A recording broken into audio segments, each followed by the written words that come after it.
গ্রামীণ কৃষি শিল্প সমাচারের ব্রজদাকে আমার অসংখ্য ধন্যবাদ। আমি 229 নম্বর বুথের ভারতীয় জনতা পার্টির একজন কার্যকর্তা। আমার গ্রামের নাম হচ্ছে বিশালাক্ষীপুর, থানা কাকদ্বীপ, জেলা দক্ষিণ চব্বিশ। আমরা নামখানা ব্লকের মধ্যে পড়ি। আমাদের এই দেখছেন, দেখাবো একটু পরে, আমিও দেখাবো। আমাদের এই গ্রামে দীর্ঘ 15 বছর আগে থেকে এই জায়গার জল নিকাশির ওপরে একটা চা দোকান বসে আছে, যেটা আপনি এই সংবাদ মাধ্যমে আগে বা পরে দেখতে পাবেন, ক্যাপশনের মধ্যে দেবে। তো সেই চা দোকানটা আমাদের এই জল নিকাশির মধ্যে হওয়ার জন্যে আমাদের এইখানকার গ্রামের এই পোর্শনের জলটা বেরোতে খুবই অসুবিধা হয়, বিশেষ করে যার ফলে আমাদের এইখানকার এই মাঠের এই 15 বছর কোনোভাবে কোনো বর্ষার ধানটা চাষ করা যায় না।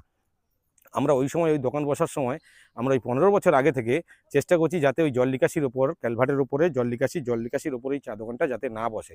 সেই জন্য আমরা গ্রাম্যভাবে বসেছিলাম এবং দলীয়গতভাবে ওই সময় তৃণমূলের বেশ কিছু নেতার অনুপ্রেরণায় ওই দোকানটি ওখানে বসে।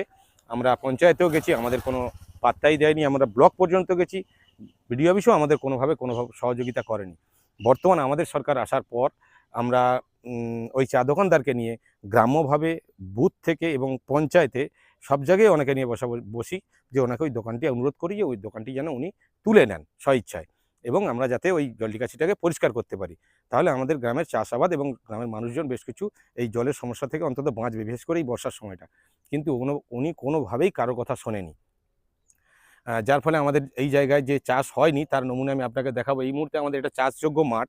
হ্যাঁ, বাড়ির সামনে এনাদেরকে জিজ্ঞেস, এটা চাষযোগ্য মাঠ তো, এখানে প্রত্যেক বছর আগে চাষ হতো তো। তাই এই জমিতে কতটা পরিমাণ জল আমি আপনাদের আজকে লাইভ দেখাবো।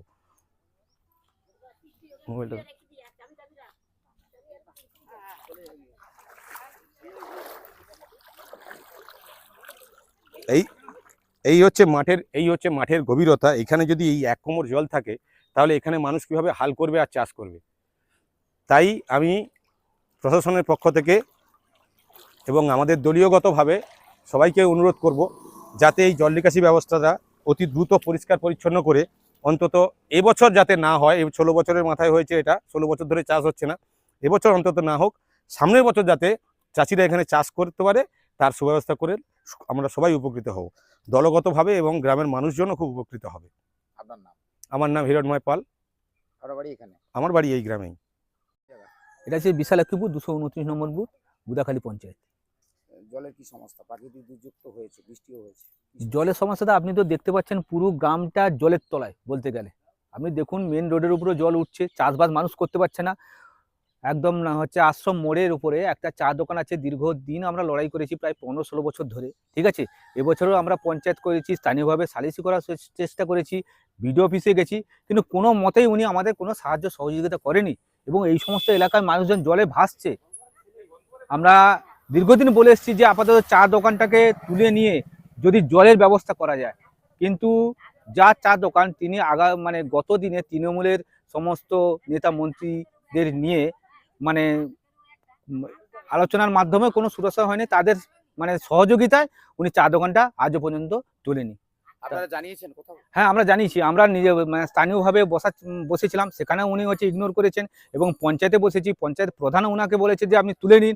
আমরা বিডিও অফিসে গেছি, ঠিক আছে, সেখানেও ওনাকে বলেছেন যে আপনি আমরা মালপত্রগুলো নিয়ে নিন এবং জল নিকাশি ব্যবস্থা আমরা করে দেবো, কিন্তু উনি কোনোভাবেই মানতে চাইছেন যে আমি এখান থেকে দোকান তুলবো না। কত বিঘা জমির চাষ আছে এখানে? প্রায় 30-40 বিঘা জমি চাষ আছে। হ্যাঁ, এইভাবেই আছে। আপনাকে একটু আরো সামনের দিকে যদি আমরা নিয়ে যাই, দেখাবো পুরো গ্রামটা। আশেপাশে দেখুন, জল না বেরোনোর জন্য পুকুর পাড়টার যে স্থানীয় মানুষের যে অর্থকরী ফসল, বরজ যেটা করে, পানের বরজ, সেও নষ্ট হয়ে গেছে। আপনাকে দেখাবো, অনেক বরজ পড়ে গেছে। আমরা চাইছি যে ওই জল নিকাশি ব্যবস্থাটা উনি দোকানটা সরিয়ে নিয়ে জল নিকাশি যেন সুস্থভাবে ব্যবস্থাটা করে দেয় আমাদের। হ্যাঁ, আমরা প্রশাসনকেও জানিয়েছি। আমার নাম সুদীপ্ত দাস। এখানেই বাড়ি? হ্যাঁ, আমরা এখানে বাড়ি, এই বুথেই বাড়ি, এই বুথের আমি সভাপতি। এটা কোন জায়গা? আশ্রম মোড়। তো এই বৃষ্টি হয়েছে, জল বেরোচ্ছে না, তো আপনারা জানাননি যে জল নিকাশি হাল খারাপ? কতবার বলেছি, রাস্তা দুবার হয়েছিল, লোককে বলেছি, কেউ করেনি, কারোর উপর দিয়ে জল দিতে দেয়। পঞ্চায়েতে জানিয়েছিলেন? ও, পঞ্চায়েত কি বলছে? হ্যাঁ, করবো। 2-3 বার মিটিং হয়েছে, আমার এই গ্রামে 2-3 বার মিটিং হয়েছে, কতবার বুসাবুসি পাশে তো হয়েছে। জল নিষ্কাশনী খাল রয়েছে, সেখানে জল যাচ্ছে না। না, কারোর উপর দিকে যাইতে দেয়নি। কে বলে 1 লাখ টাকা দাও আমার উপর দিয়ে জল দেবা, এইসব কর ঠিক। মানে জল বেরোতে গেলে টাকা দিতে হবে। হ্যাঁ, টাকা দিতে হবে। সামনে যে তার পুকুর আছে, জায়গা কিন্তু আছে, চাষ হবে না তো এবছর, না এবছর কি আজ 15-16 বছর চাষ হয়। এইভাবে জল জমা থাকে। হ্যাঁ হ্যাঁ, একবার মাঘ মাসকে হয়, শুকনো হয়, শুকনো হয়। মাঘ মাসকে। কি নাম আপনার? দীপালি সিট। পাশাপাশি এই নিকাশির উপরে আপনার দোকান, সেক্ষেত্রে কি সমস্যা হচ্ছে? জল কি বেরোচ্ছে না? জল এনি টাইম বেরিয়ে যাচ্ছে। হ্যাঁ, জল আপনারা দেখুন, জল বেরোচ্ছে, সামনে নোংরা হয়ে আছে, সামনেরটা তো পরিষ্কার হয় না কোনো দিন। আমার দোকানের নিচটা যেটা প্রবলেম সেটা দেখুন, আপনারা দেখে বলুন। হ্যাঁ, জল আমার এখানে বেরিয়ে যাচ্ছে। হ্যাঁ, আর এখানে আপনারা বলছেন যে এলাকাবাসী নয়, ইনি হচ্ছে আমার উপরে ব্যক্তিগত আজকে 15 বছর ধরে এইভাবে ঘটনা চালাচ্ছে প্রতিটা মুহূর্তে। মানে কি বলতে চাইছি? দোকান ভেঙে নিতে হবে, বারবার হুমকি দিচ্ছে যে বলছে জল নিকাশি পরিষ্কার করতে হবে। তাহলে জল নিকাশি পরিষ্কার করতে গেলে স্যার এটা পুরোটাই পরিষ্কার করুক, আমাকে তখন বলতে হবে না, আমিও চলে যাবো পরিষ্কার হয়ে। কি নাম আপনার? আমার নাম মধু সিং, এটা কোন জায়গা? আশ্রম মোড়। সময় আপনারা বিরোধী দলে ছিলেন, আর এই সুন্দরবনের প্রান্তিক এলাকায় যেখানে কৃষকরা বিশেষ করে প্রাকৃতিক দুর্যোগ হলে তাদের কাছে তাদের দুর্দশা, জল একাধিক জায়গায় এই মুহূর্তে, আর নিকাশি ব্যবস্থার হাল যা রয়েছে সেটা তো আপনিও জানেন, কিন্তু তারা যদি এই যে আমন ধানের চাষে তারা যদি এমনই অবস্থায় রয়েছে, যদি আমন ধানের চাষ না হয়, কৃষকরা যদি উৎপাদন না করে, খাবেন কি? কৃষকদের হাল কিন্তু বেহাল। কি হবে আগামী দিনে? কৃষক না বাঁচলে আমরাই বাঁচবো কি করে? আমনের আমূল পরিবর্তন হয়েছে। আমন ধান চাষ করব, দীর্ঘ 50 বছরে আমূল পরিবর্তন করব না, আমন ধান তো হবে না। ইরিগেশন বলে একটা ডিপার্টমেন্ট আছে, ইরিগেশনে আছে minor irrigation, agri irrigation. Agri irrigation ডিপার্টমেন্টটা কোথায় আছে, তার কাজ কি তো জানে?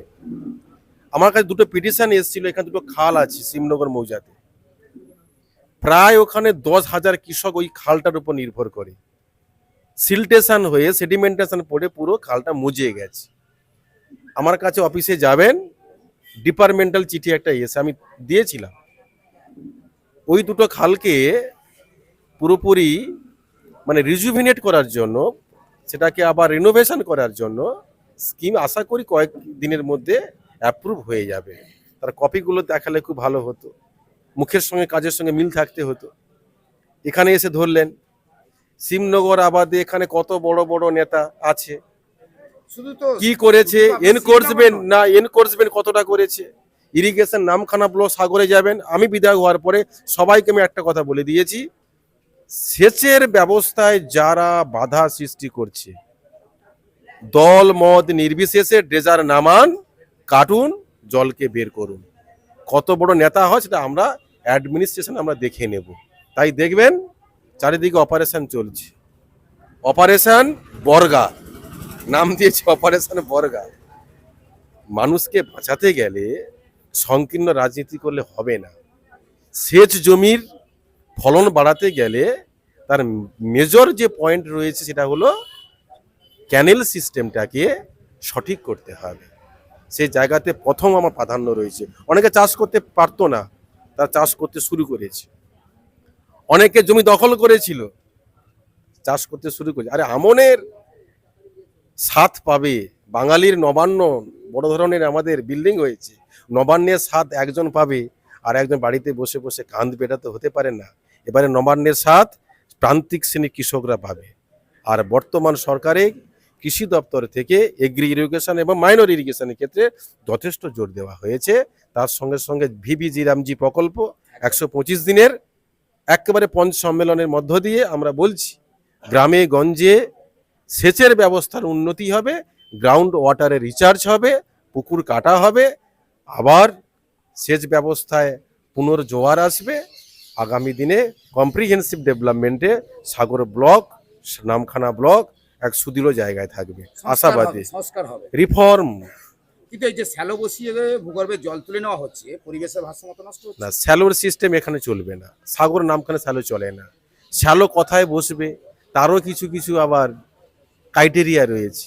সেই ক্রাইটেরিয়া বেসড এই আমাদের কনস্টিটিউয়েন্সি নয়, বাসন্তী ক্যানিং এর দিকে হবে। এগুলো তো গ্রাউন্ড ওয়াটারও তো জানতে হবে, আমি কি সব জানতাম নাকি? যে ধরনের তার পেরিফেরি অ্যাডমিনিস্ট্রেশনের যেটা রয়েছে, পুরোপুরি স্পেশালাইজেশন রয়েছে, সেগুলো তো কোনো ইউজ করা হয়নি। আমি যদি একটা বিধায়ক হই, আমার পক্ষে কোনটা জানা সম্ভব কোনটা জানা সম্ভব নয়, তার জন্য তো তার সাজেশনের জন্য আমাদের বিভিন্ন সেক্রেটারি রয়েছে, সচিব রয়েছে, কারোর সঙ্গে লিয়াজও নেই। আগামী দিনে হচ্ছে, ভালো আশাবাদী আমরা।